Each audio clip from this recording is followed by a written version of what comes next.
You're listening to the CyberWire Network, powered by N2K.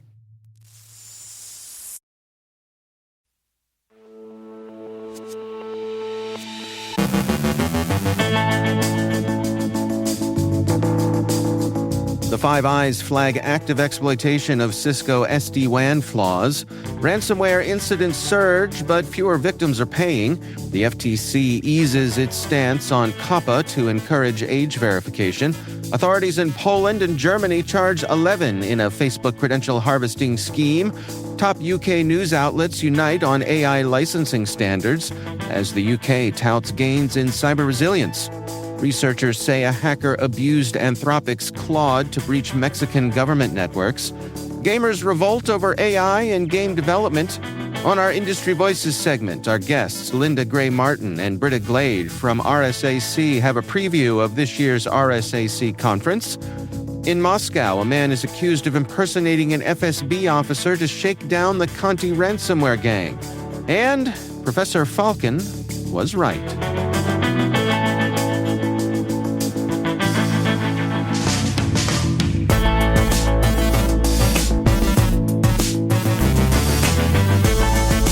It's Thursday, February 26, 2026. I'm Dave Bittner, and this is your CyberWire Intel Briefing.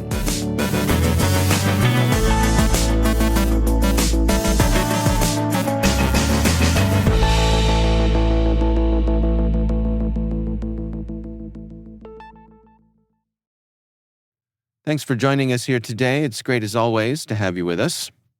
Intelligence agencies from the Five Eyes Alliance are warning that advanced threat actors are actively exploiting vulnerabilities in Cisco Catalyst Software-Defined Wide Area Network, or SD-WAN, systems. The alert focuses on a pair of vulnerabilities which attackers tracked as UAT 8616, and they're using to bypass authentication, execute arbitrary commands, and escalate privileges to root on SD-WAN controllers. According to Cisco Talos, the group has introduced rogue peers into the network management plane, downgraded software to enable further exploitation, and then restored devices to their original versions to reduce detection. The Australian Signals Directorate Australian Cybersecurity Centre says activity dates back to at least 2023 and targets critical infrastructure and government networks. CISA and allied agencies are urging organizations to immediately investigate potential compromise and apply Cisco's mitigation guidance to reduce the risk of long-term persistence. Ransomware attacks are rising sharply, but fewer victims are paying. Chainalysis reports that claimed incidents increased 50% in 2025, while payment rates fell to a record low of 28%.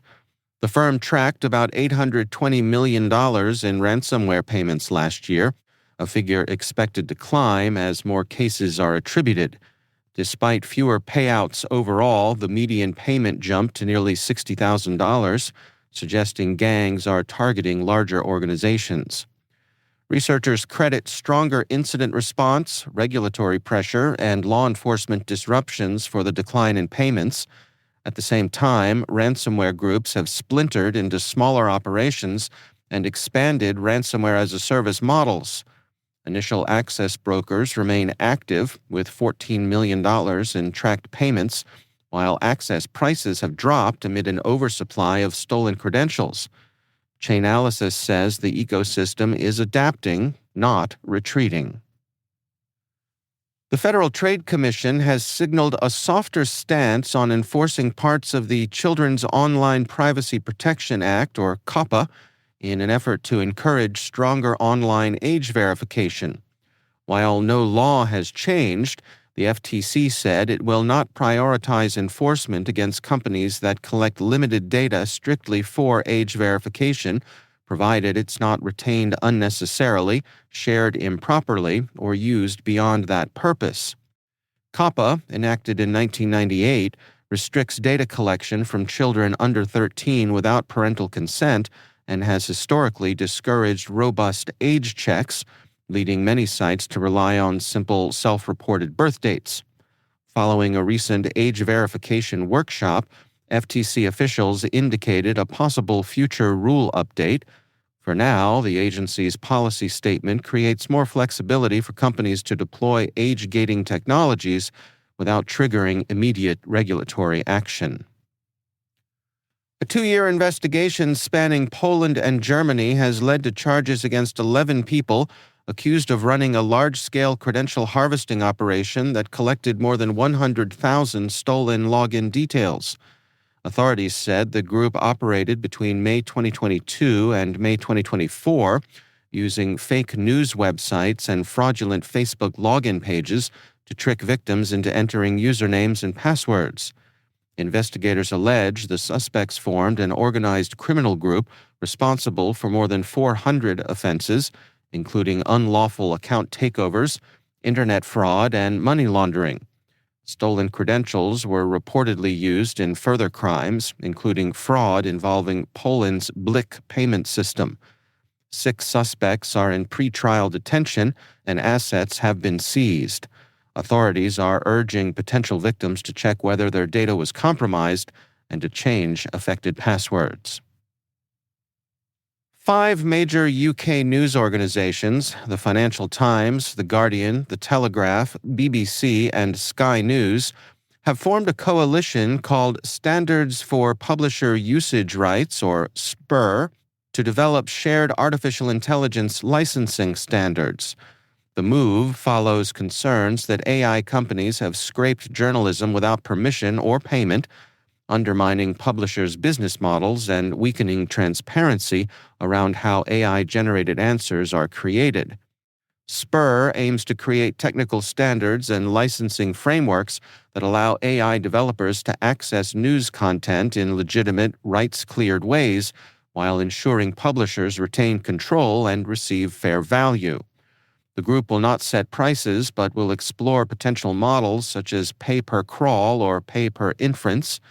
The coalition hopes to attract global members and influence emerging AI content marketplaces while allowing publishers to continue negotiating individual licensing deals.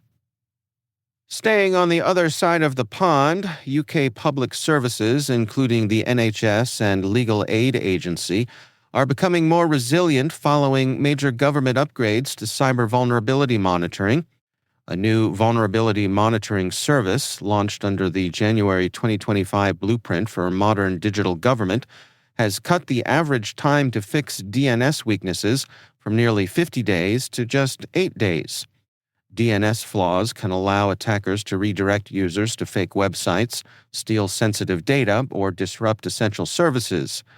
The service continuously scans 6,000 public sector bodies, detects about 1,000 vulnerability types, and helps resolve roughly 400 confirmed issues each month. The government has also reduced its backlog of critical DNS vulnerabilities by 75%.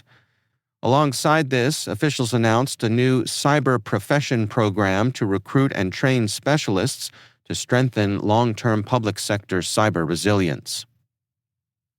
Researchers say a hacker abused Anthropic's Claude chatbot to help breach multiple Mexican government agencies and steal 150 gigabytes of sensitive data. According to Gambit Security, the attacker used Spanish-language prompts to jailbreak Claude, directing it to find vulnerabilities, write exploit scripts, and automate data theft.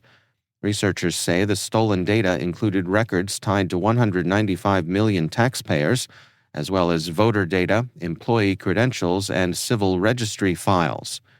The activity reportedly ran for about a month starting in December and exploited at least 20 vulnerabilities. Anthropic said it investigated, banned the accounts, and updated safeguards. OpenAI said its tools refused similar requests and also banned related accounts. Several Mexican agencies denied evidence of breaches. Gambit says the incident highlights how AI tools can accelerate and scale cyber attacks. A growing backlash against artificial intelligence in video games has turned sensational, according to Embark Studios CEO Patrick Soderlund, after his hit game Arc Raiders faced criticism for using auto-generated voices. Despite selling 12 million copies in 3 months and topping Steam's paid charts, the game drew online backlash from players hostile to AI in creative roles. The $200 billion industry is divided over AI's role. Some see it as a way to cut rising development costs, while others fear job losses and declining quality. Surveys show nearly half of developers expect generative AI to reduce game quality, and 85% of gamers in one poll expressed negative views. While some studios adopt AI-first strategies, others publicly reject its use in core creative areas, reflecting deep tension over the technology's future in gaming. A Moscow resident has been accused of attempting to extort the Conti ransomware group by posing as an officer of Russia's Federal Security Service, or FSB. According to Russian outlet RBC, Ruslan Satuchin allegedly demanded payment in exchange for shielding Conti members from prosecution. He denies wrongdoing and is in pretrial detention. If convicted, he faces up to 10 years in prison. Conti, once a major ransomware operation, disbanded in 2022 after internal leaks, but former members reportedly resurfaced in other cybercriminal groups.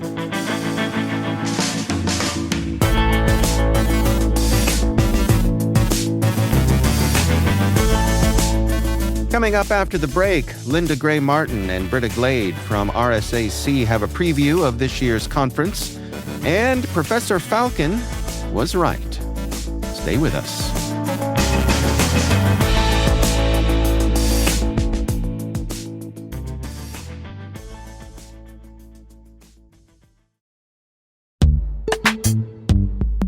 No, it's not your imagination. Risk and regulation really are ramping up, and customers expect proof of security before they'll sign that deal. That's where Vanta comes in. Vanta automates your compliance process and brings compliance, risk, and customer trust together on one AI-powered platform.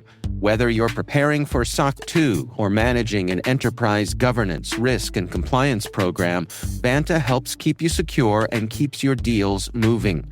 Companies like Ramp and Writer spend 82% less time on audits with Vanta.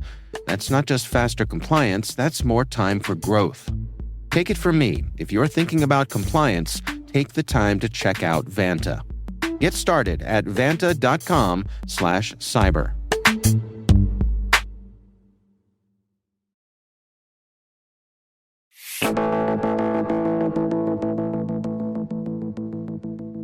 Here at N2K CyberWire, we are proud to be media sponsors with the RSAC conference.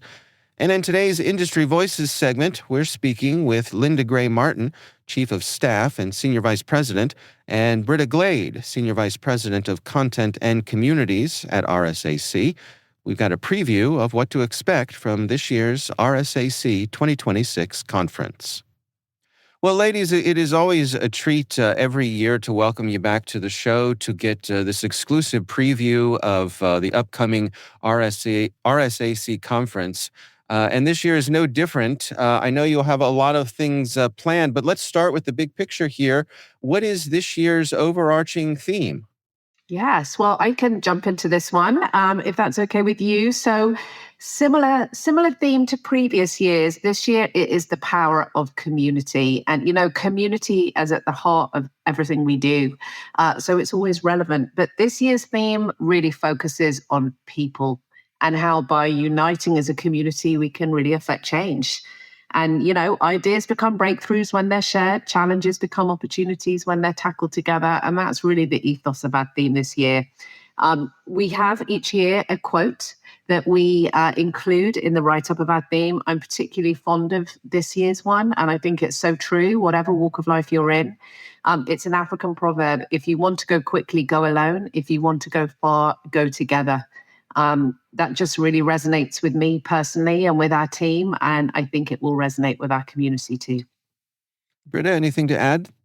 Linda captured it so well. The other thing, in my capacity of looking after all of the content that happens at conference, both what appears in the public tracks as well as the meetings that we facilitate in a closed door capacity for certain communities and such. I love, and when I look back across that, we have over 700 speakers, Dave. So you think, this community that's made up of individuals, but then you look at that body of the whole, with people coming from 35 countries. How exciting is this? Because we are a global community, right? In cyber. So it's exciting when we get here and we get this opportunity to learn from all of these different community members, and both those speaking as well as those sitting next to you in sessions, those standing in line with you. There's something to be learned from everyone that is part of this great community. How do you ensure that slogan becomes more than just a slogan, that the people who are out there at the conference can look around and see that turned into real-world action?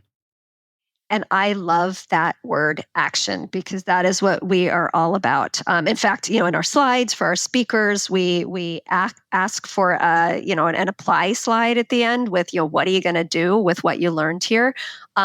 There are identifiers, as you look at people's name badges, you see some of these folks, it's their first time there. Some are people who are identified as Loyalty Plus, i.e. people who've been there. This is at least their 5th conference they've attended. So there's things you can see from those who are walking the halls of Moscone with you.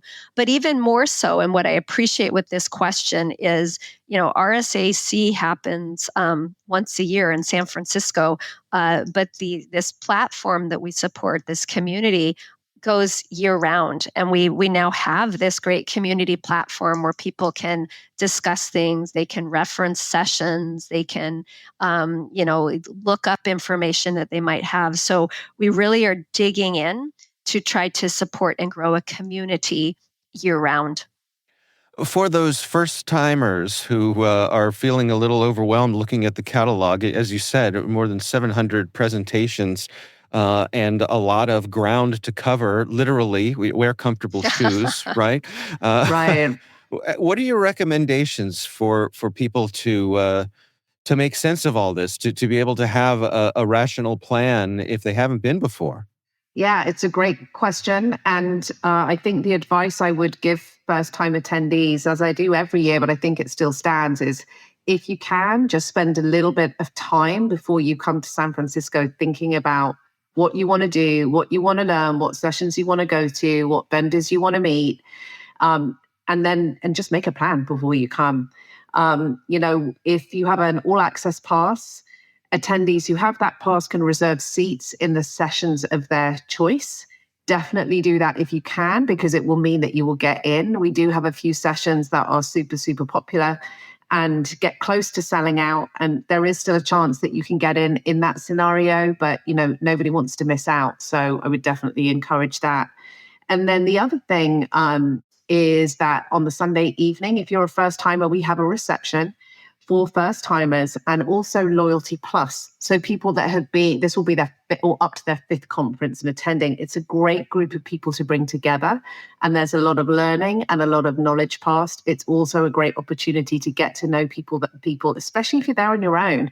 Like you said, it's big and overwhelming. It's the perfect time before the week starts to really make those connections. And then just one other thing I wanted to shout out. New this year, we have what we're calling our Connection Hub. It's on the 2nd floor of Moscone West, which is where a lot of our track sessions are. It's open to our all access pass holders. We're kind of offering a fun, entertaining way for people to meet each other, to exchange ideas, to have meaningful conversations. Just some of the fun activities people can take part in are interactive bingo challenges. Who doesn't love a bit of Lego building? We've got some Lego building. We've got a content room for small group discussions. We've got affinity networking meetups, rotating villages. Villages used to be named Sandbox. We've now got some rotating villages that are in that room. And very excitingly, one other thing I wanted to let you know, if you didn't already, is that it is our 35th anniversary this year.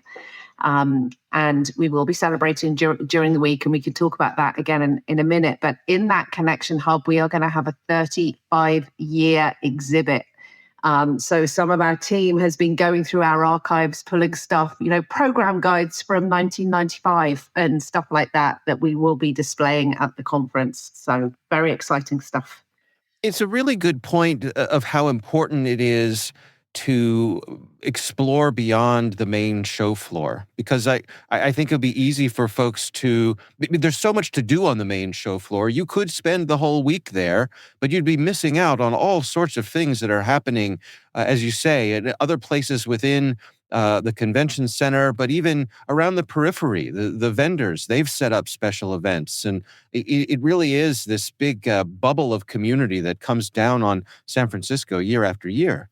Yeah, absolutely. There's a vast ecosystem around the conference, and it's great. And I think, Britta, one of your bits of advice is, especially to first timers, it's like, take advantage of the community that is yours, because the connections and the people you meet at RSAC could stay with you for your professional life. It's definitely, you see it when people come back year on year. It's the energy people get from each other is so important.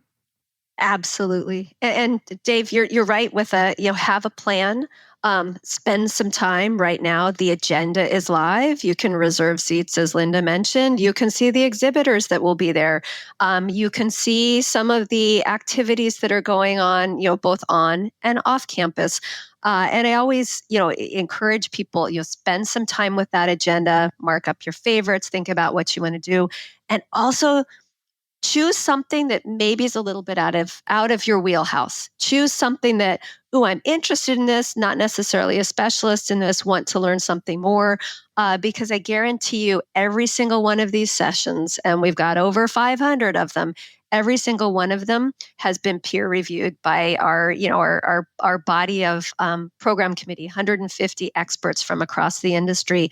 So I am quite certain every single session that hits the stage is going to be high quality, high caliber, and will teach you something. You will go away from it learning something that you can apply immediately.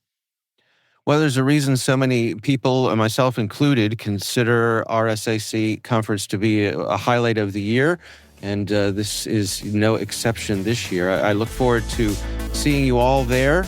Ladies, thank you so much for joining us. Thank you. It's always a pleasure. See you in March. That's Linda Gray Martin and Britta Glade from RSAC, and I hope to see all of you at this year's conference. See you in San Francisco.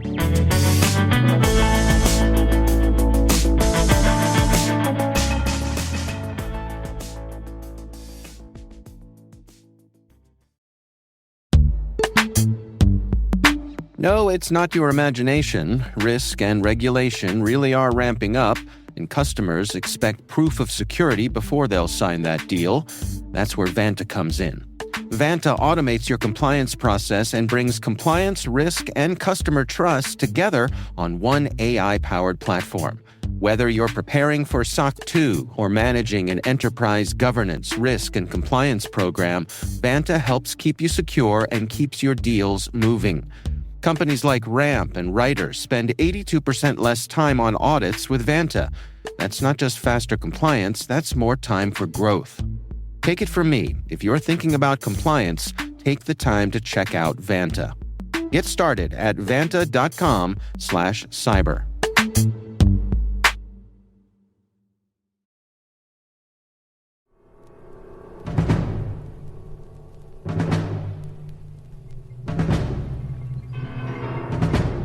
And finally, in a series of simulated geopolitical crises, 3 advanced AI models were asked to play nuclear brinksmanship. They did not blink.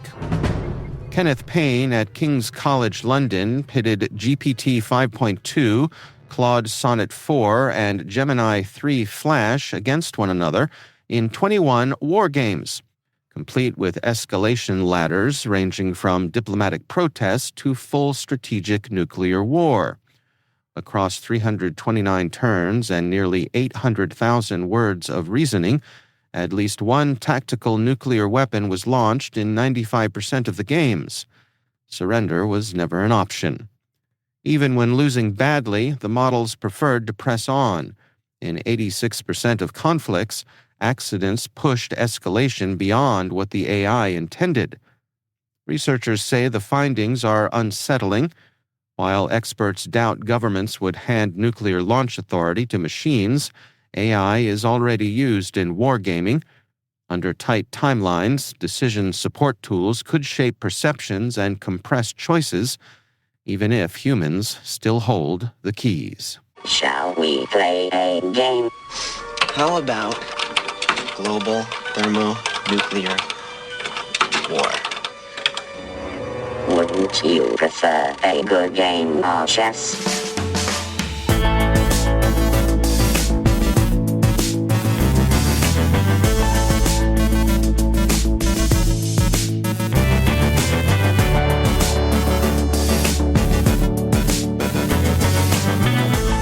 And that's the CyberWire. For links to all of today's stories, check out our daily briefing at thecyberwire.com. We'd love to know what you think of this podcast. Your feedback ensures we deliver the insights that keep you a step ahead in the rapidly changing world of cybersecurity. If you like our show, please share a rating and review in your favorite podcast app. Please also fill out the survey in the show notes or send an email to cyberwire@n2k.com.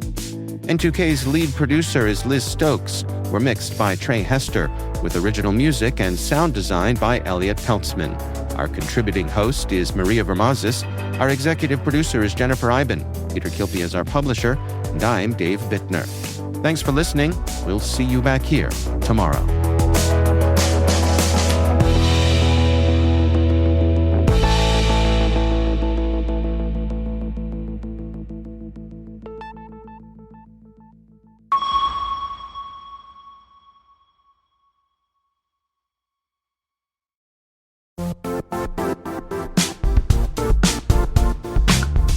If you only attend one cybersecurity conference this year, make it RSAC 2026.